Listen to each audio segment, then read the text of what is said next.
Thank you to our UFCW workers and our community organizers to come out early this morning. Our Olay members, Representative Trujillo, thank you.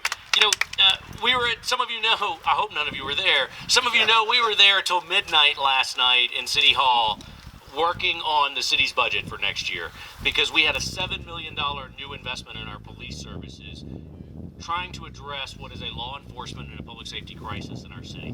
One of the challenges we're trying to address that you may have heard us talk about last night was reducing our response time so that people who call 911 in a true emergency know that we have a police officer in their neighborhood ready to respond and ready to be able to help them.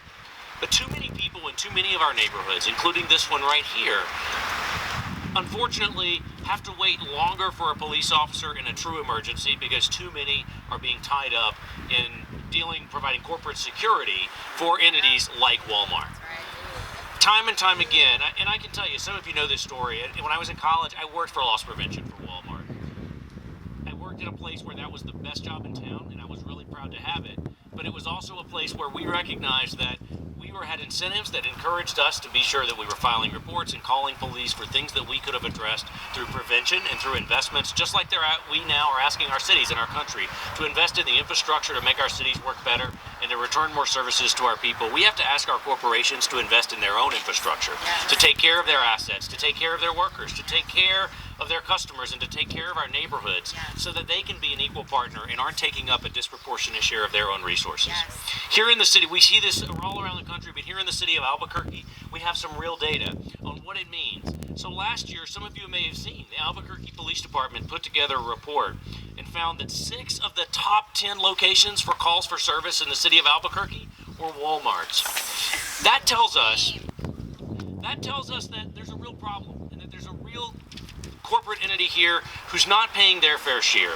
And when we label those and we put those numbers up against other entities and other merchants here in the city of Albuquerque, we see that more than 2,000 calls for service in Walmarts in just 11 months in 1 year far outnumbers just 300 from the next closest retail merchant, and JCPenney and Target, that are much closer to that number.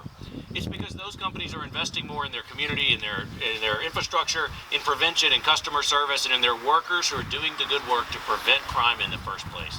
It's our obligation as the community to step up, to hold our corporate neighbors responsible and say, we won't subsidize their security anymore. We need our police in our neighborhoods.